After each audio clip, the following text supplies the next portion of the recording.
when you're emptying your bank account, you're like, I believe I will sell another house and I will fill up my bank account. And then when you're out of money because it's IRS time, you just believe you'll have to sell another one. You sell yourself out of trouble all the time. Am I speaking to anybody in here?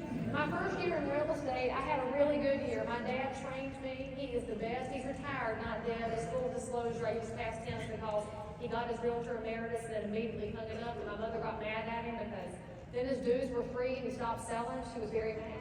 Because she's really frugal and he's a realtor. He's like, and so in that first year, I sold so much that I didn't pay any quarterly taxes because I didn't think the government was earning my money. And so I got a bill from the IRS for $19,000. And I said, I was in my 20s, I was single, I had just bought a house with a no-doc loan, had 11 3/4, I told y'all that already.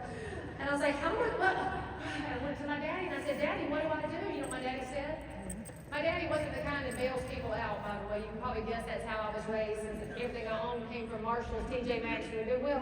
Used to be Steinmart. We ripped Steinmart. And so anyway, my daddy said, you had a good year in real estate. Because isn't that how we look at negatives? You're like, you had a great year. You owe that much money. I'm like, what am I going to do? And what did he say?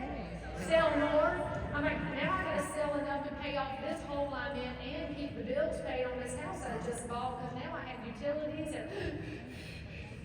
It only happens when your discipline gets away from you. Y'all got to get disciplined with your money. I think you already know that because the market has slowed and your pipeline is changing. So I want you to get smart, because all of us that were in the business in 2007 and 8, who were my people that were actively in the business in 7 and 8?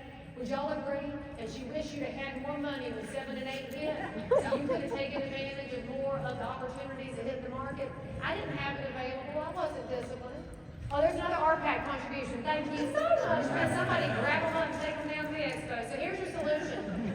This is what I learned to do and what I recommend to my agents, and I recommend it to y'all. Take your money and start sequestering it in different bank accounts. And so you can talk to a small local bank about this, a credit union. You need 4 bank accounts for your real estate business, not just a business account, all right? So here's the 4 things. You're going to get a check for, let's say, $10,000, so we use a round number. $4,000 goes into the 40% account. That's your business account. That's your websites and Supras and Centuries and signs and websites.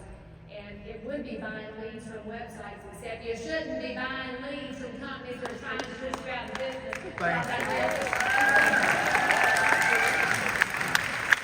I'll say it in the immortal words of Bob Newhart. Stop it.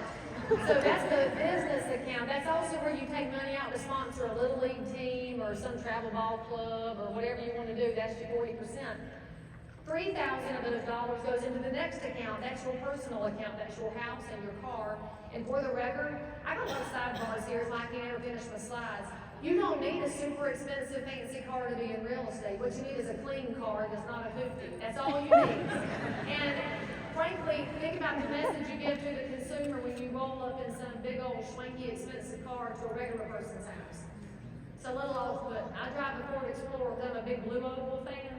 And I think it's a fine car, does a good job, it's clean, it's decent, and it's not brand new. And I'm cool with that. Be cool with it, y'all. As they said in Cold Fiction, be cool with it, buddy, be cool.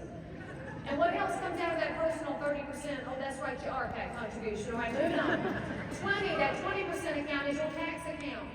It might be enough, it might not be enough, it'll be in the ballpark.